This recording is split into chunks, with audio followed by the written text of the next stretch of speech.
Daniel Collier sigue poniendo 2 platos en cada cena, aunque la segunda silla lleva 3 años vacía. La pulsera que lleva en el bolsillo, la que creía haber enterrado con su hija, le pesa más esta noche mientras friega el suelo del banco a medianoche. Cuando la chica muda entra a la mañana siguiente, acosada por el personal que se burla de su silencio, algo le corta la respiración. Lleva la misma pulsera, idéntica, imposible. Ella no puede hablar, pero cuando sus miradas se cruzan, él ve algo que no debería existir. Un reconocimiento que ninguno de los dos puede explicar. Da un paso adelante para defenderla, sin saber que esta desconocida le obligará a enfrentarse a la carta que lleva ocultando desde hace 3 años. La que le da demasiado miedo abrir, la que podría explicar por qué la pulsera de su hija está en la muñeca de otra persona. Las luces fluorescentes del First National Bank zumbaban con su cansada melodía a las 11:47 de un martes por la noche. Daniel Collier empujaba la fregona por el suelo de mármol del vestíbulo. Las ruedas de su cubo chirriaban al ritmo de los movimientos que había realizado miles de veces antes. A sus 52 años, sus hombros habían desarrollado una joroba permanente por años de agacharse, limpiar y hacerse lo suficientemente pequeño como para ser invisible para las personas que pasaban por esas puertas durante el horario comercial. El guardia de seguridad apenas levantó la vista de su teléfono mientras Daniel trabajaba. No le importaba. Daniel lo prefería así. Que le prestaran atención significaba conversación, y la conversación significaba preguntas que no quería responder. Sí, tenía una hija, en pasado desde hacía 3 años. Así que Daniel mantenía la cabeza gacha, empujaba la fregona y existía al margen de la vida de los demás. Era más fácil así, más seguro, menos probable que rompiera el cuidadoso entumecimiento que había construido a su alrededor desde el día en que enterraron a Lily. Su mano se deslizó hacia el bolsillo de su chaqueta y sus dedos encontraron la pulsera de plata que llevaba siempre consigo. El metal estaba caliente por estar cerca de su cuerpo, y la delicada cadena con su pequeño colgante en forma de corazón reflejaba la luz de los focos. Daniel había comprado 2 de estas pulseras a juego cuando Lily cumplió 12 años, cada una con la palabra «para siempre», grabada en letras tan pequeñas que se necesitaba buena luz para leerlas. Una para Lily y otra para él, aunque nunca la había llevado puesta. La había guardado en un cajón hasta el día en que Lily murió, cuando el hospital le devolvió sus pertenencias en una bolsa de plástico. Su pulsera estaba dentro, aún caliente por haber estado en su muñeca. Daniel tenía la intención de ponerla en el ataúd con ella. La había sostenido durante el funeral, con la cadena clavándose en la palma de la mano. Pero cuando llegó el momento de soltarla, sus dedos no se abrieron. 3 años después, la pulsera seguía en su bolsillo y Daniel seguía atrapado entre la vida y la muerte, incapaz de hacer ninguna de las dos cosas correctamente. El apartamento al que regresaba cada mañana todavía parecía como si Lily fuera a entrar por la puerta en cualquier momento. Su dormitorio permanecía intacto. Carteles de bandas en las paredes, libros apilados junto a su cama, la colcha morada que tenía desde niña todavía doblada a los pies. Todas las noches, Daniel preparaba la cena para dos. Se sentaba en ambos sitios de la mesa, ponía comida en ambos platos y comía frente a la silla vacía. El terapeuta que le había asignado el hospital le dijo que eso no era saludable. Daniel dejó de ir a terapia. A las 6:45, Daniel fichaba la salida y se dirigía a casa para ducharse antes de que empezara su turno de día a las 8:30. El director del banco había aprobado el horario dividido después de que Daniel perdiera su trabajo en la fábrica hacía 5 años. No era mucho, apenas suficiente para pagar el alquiler, pero era un trabajo sencillo, y lo sencillo era lo único que Daniel podía manejar en esos días. Caminó las 4 cuadras hasta su edificio de apartamentos, preparó el desayuno para dos, comió de pie en la barra mientras miraba el segundo plato y luego tiró la comida que no había tocado a la basura. De alguna manera, el desperdicio le parecía importante, una prueba de que todavía le estaba reservando un lugar a ella. A las 8:20, Daniel estaba de vuelta en el banco. El turno de día era diferente, más ajetreado, más ruidoso, lleno de clientes que necesitaban ayuda y no veían al conserje reponiendo las toallas de papel. Daniel realizaba sus tareas de forma mecánica, con la mente en otra parte, siempre en otra parte, perdido en los recuerdos de Lily, contando con señas cómo había sido su día en la escuela, con las manos moviéndose tan rápido por la emoción que él tenía que decirle que fuera más despacio.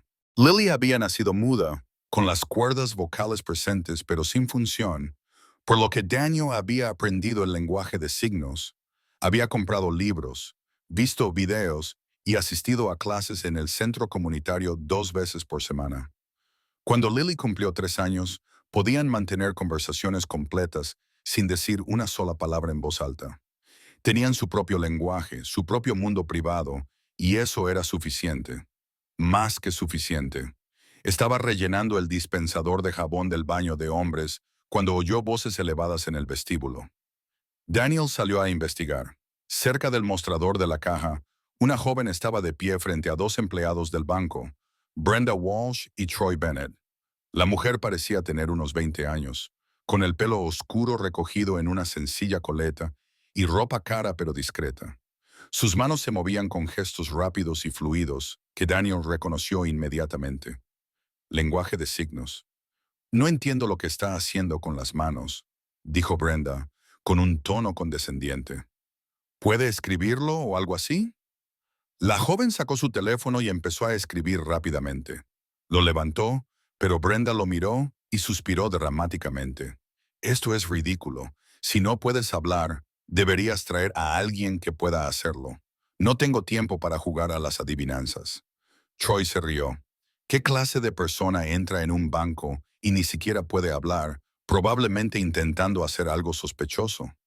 Las manos de la joven cayeron a los lados, sus hombros se tensaron y todo su cuerpo se puso rígido de una manera que Daniel reconocía demasiado bien.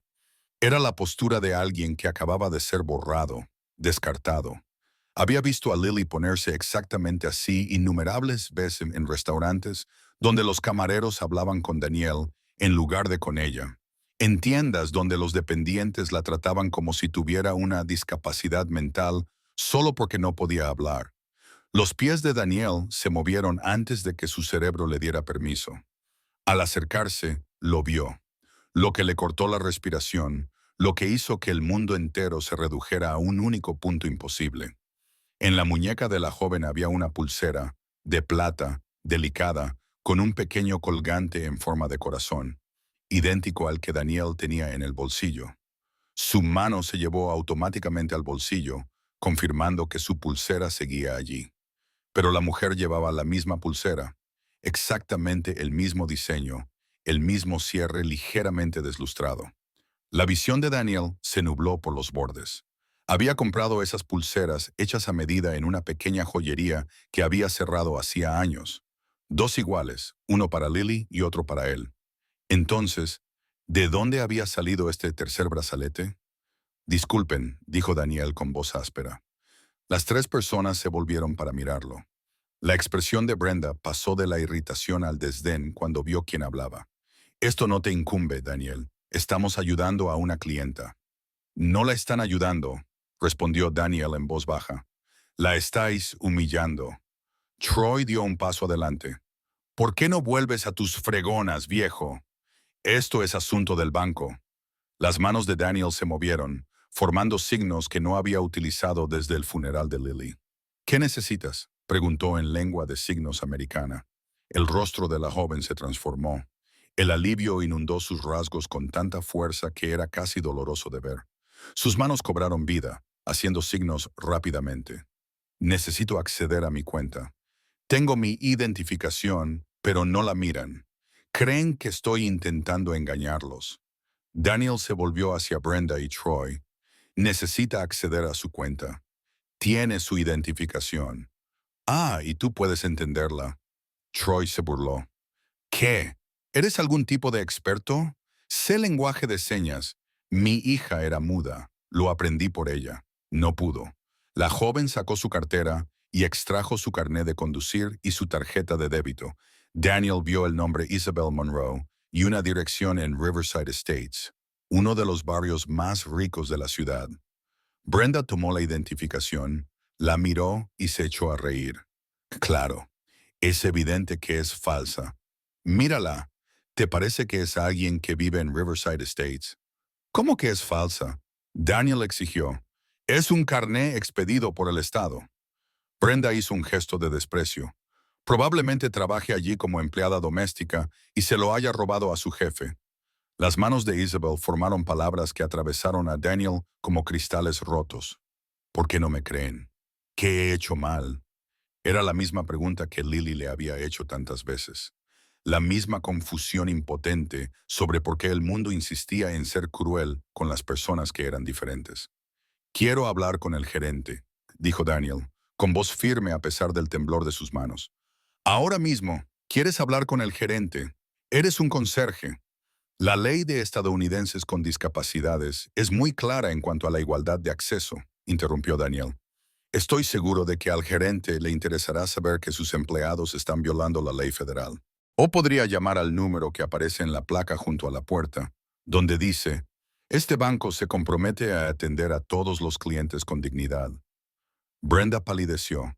La puerta de la oficina del gerente se abrió y Richard Hammond salió, atraído por las voces elevadas. ¿Qué está pasando?, preguntó. Daniel se lo explicó, manteniendo la voz tranquila. Hammond escuchó con creciente preocupación, y cuando Daniel terminó, se volvió hacia Isabel y le habló directamente. Le pido disculpas por cómo la han tratado. Déjeme ayudarla personalmente. Miró a Daniel con algo parecido al respeto. Usted es uno de nuestros conserjes, ¿verdad? Daniel Collier. Sí, señor. Gracias por intervenir. Hammond le tendió la mano y Daniel se la estrechó, sintiéndose extraño. Lo digo en serio. Gracias. Isabel se giró antes de seguir a Hammond, moviendo las manos en signos que Daniel conocía de memoria. Gracias. Me has salvado. Me estaba ahogando y me has tirado un salvavidas. Era la frase de Lily. Palabra por palabra, signo por signo. De nada. Daniel le respondió con gestos, con las manos temblorosas. Isabel sonrió y desapareció en la oficina de Hammond. Daniel se quedó solo en el vestíbulo, con el corazón acelerado. Sacó la pulsera de Lily y se quedó mirando la cadena de plata y el pequeño colgante en forma de corazón. El grabado seguía siendo visible para siempre, pero Isabel llevaba una pulsera idéntica. No era posible. Frank, el guardia de seguridad mayor, apareció junto a Daniel. Eso fue algo. Bien por ti, por defender a esa chica. Me recordó a mi hija, dijo Daniel. ¿La que falleció?, preguntó Frank con delicadeza. Sí, en realidad tienen que tener una conexión con su nota y suceder. Sí, llevas mucho tiempo con esa pulsera. 3 años. Frank dio un sorbo a su café. Es mucho tiempo para aferrarse a algo. No sé cómo dejarlo ir. Quizás no debas hacerlo. Quizás la clave esté en averiguar qué hacer mientras sigues aferrándote a ello. Daniel no tenía una respuesta. Su turno terminaba a las 3, pero no podía concentrarse en el trabajo. Cuando Isabel salió de la oficina de Hammond, buscó a Daniel y se dirigió directamente hacia él. ¿Podemos hablar?, le preguntó Isabel en lenguaje de signos. Por favor, necesito darte las gracias como es debido. No tienes que darme las gracias. Lo que hicieron estuvo mal. La mayoría de la gente no se da cuenta o se da cuenta y no le importa. Tú eres diferente. ¿Lo entiendes? Hizo una pausa. ¿Cómo sabes tanto lenguaje de signos? Mi hija era muda. Lo aprendí por ella, pero murió hace 3 años.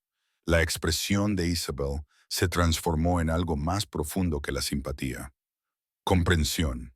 Lo siento mucho. Perder a alguien que habla tu idioma. Es como perder también tu voz. Daniel asintió. Isabel bajó la mirada hacia la pulsera que llevaba en la muñeca. La tocó con delicadeza, con reverencia. Fue un regalo de la persona que me salvó la vida. Nunca la conocí, pero me lo dio todo. La llevo puesta todos los días para recordarlo. El suelo se inclinó. Daniel sintió las manos entumecidas. ¿Cómo te salvaron? Estaba enfermo. Mi corazón fallaba. Necesitaba un trasplante. Isabel hablaba con naturalidad, pero sus ojos reflejaban un mar de emociones. Hace 3 años recibí la llamada. El corazón de alguien era compatible con el mío. Alguien joven. El hospital no pudo darme muchos detalles sobre el donante, pero me dieron esta pulsera. Dijeron que la familia del donante quería que la tuviera, que era importante que la llevara puesta y que recordara que el amor no muere, solo encuentra nuevas formas de latir. El mundo se detuvo.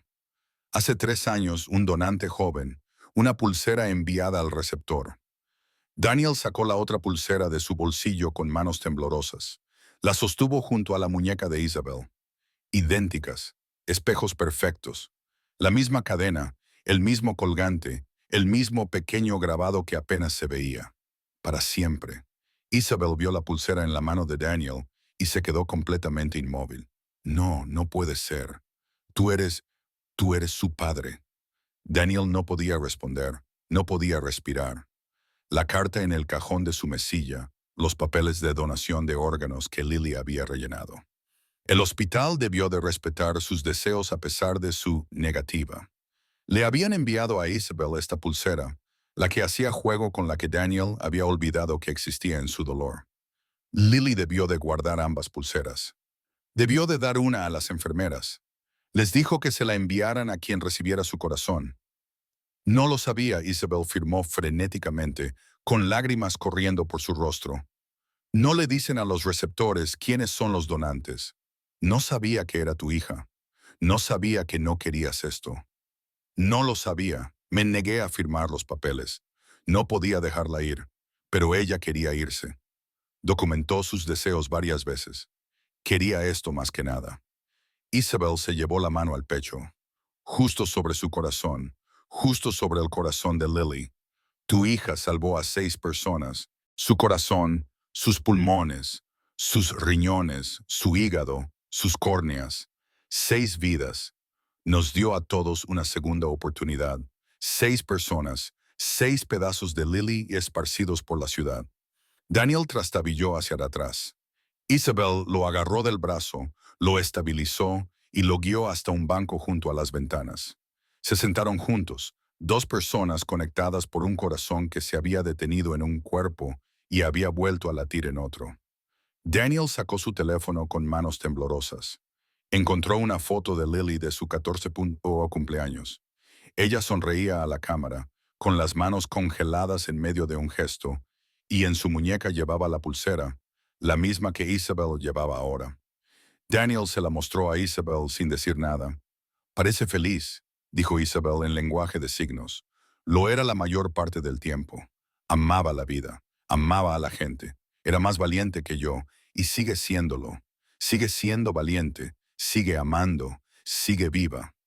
Y hay 6 personas diferentes que pueden ver el amanecer gracias a ella. Daniel nunca lo había pensado así. En su dolor, solo había visto la pérdida. Pero Isabel tenía razón. Lily no había muerto. Parte de ella había continuado. Su corazón seguía latiendo. Sus pulmones seguían respirando. Solo que no en el cuerpo que Daniel había conocido. ¿Me hablarás de ella? Isabel hizo un gesto con las manos. Quiero saber de quién es el corazón que llevo dentro. Así que Daniel se lo contó. Se sentaron en ese banco durante 2 horas mientras el trabajo de Daniel quedaba sin hacer. Le contó a Isabel el nacimiento de Lily, cómo descubrió que no podía hablar, los años de clases de lenguaje de signos y cómo se desenvolvió en un mundo que no estaba preparado para niños mudos. Le contó el amor de Lily por la música, cómo subía el volumen para sentir las vibraciones, cómo bailaba con los ojos cerrados. Le contó la inteligencia de Lily, su sueño de convertirse en profesora de niños sordos, sus terribles chistes en lenguaje de signos en la mesa, su costumbre de dejar libros por todas partes, la forma en que le despertaba los sábados saltando en su cama hasta que él accedía a hacerle tortitas. Isabel escuchó cada palabra. Sus manos hacían preguntas de vez en cuando.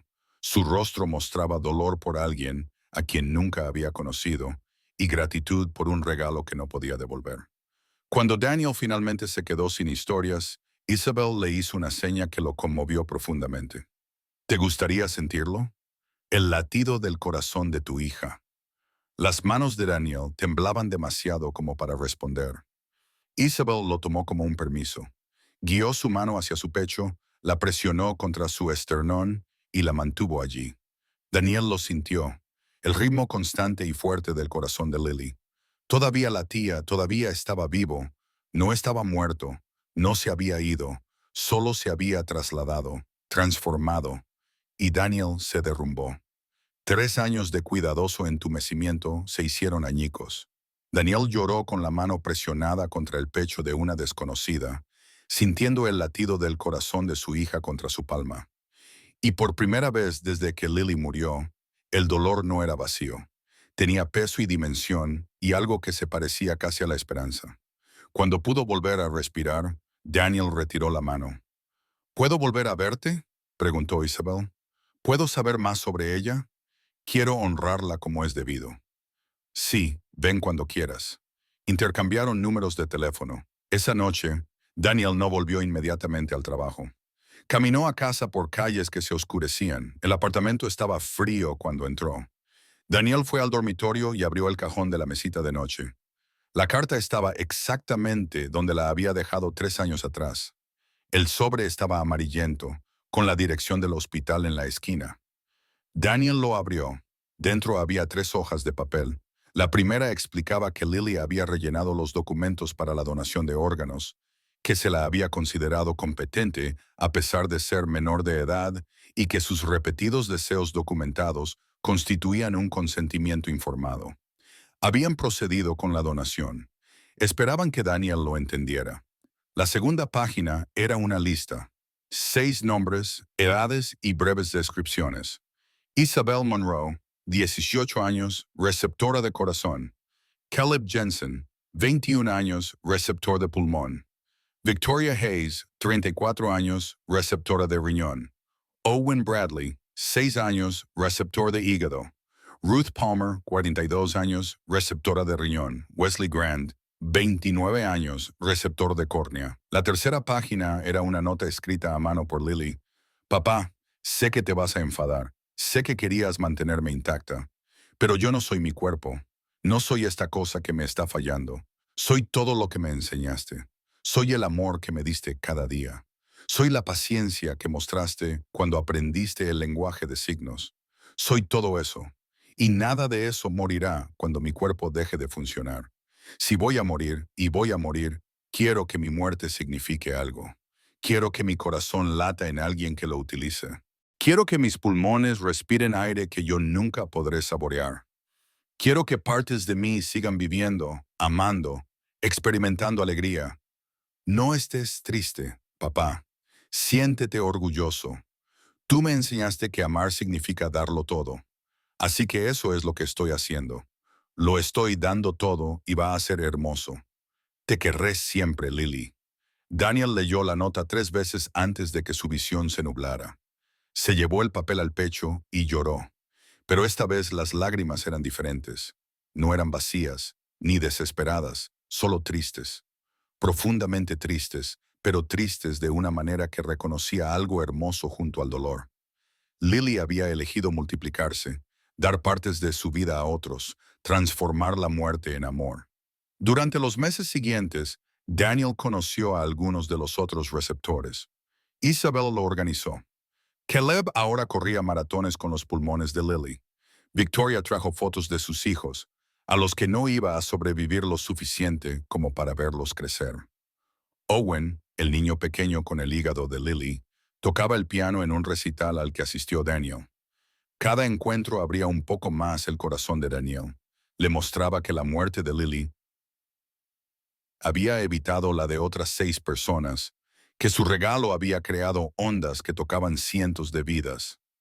Daniel comenzó a trabajar como voluntario en una organización sin ánimo de lucro fundada por Isabel, enseñando lenguaje de signos a padres de niños sordos. Seguía trabajando en el banco, pero ahora era diferente. No se hacía invisible. Hablaba con la gente, sonreía, ofrecía ayuda. Cuando descubrió que el banco aún no contaba con servicios de accesibilidad adecuados, trabajó con Hammond para desarrollar una formación para todo el personal. Dejó de poner 2 platos para la cena. Ahora solo uno. A veces Isabel se unía a él, o Caleb, o alguno de los demás. Su apartamento dejó de ser un santuario y se convirtió en un hogar. Empaquetó las cosas de la habitación de Lily, no para borrarla, sino para permitir que el espacio se transformara. Guardó las cosas importantes, las fotos, su manta favorita, los diarios, las cosas que conservaban su esencia sin mantenerlo cautivo. La pulsera permaneció en el bolsillo de Daniel, pero ahora significaba algo diferente.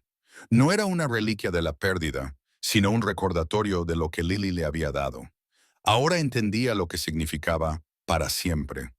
No que nada fuera a cambiar, sino que el amor no tiene fecha de caducidad. Se transforma, se multiplica, continúa. Un año después de conocer a Isabel, Daniel se presentó ante una sala llena de padres en la organización sin ánimo de lucro.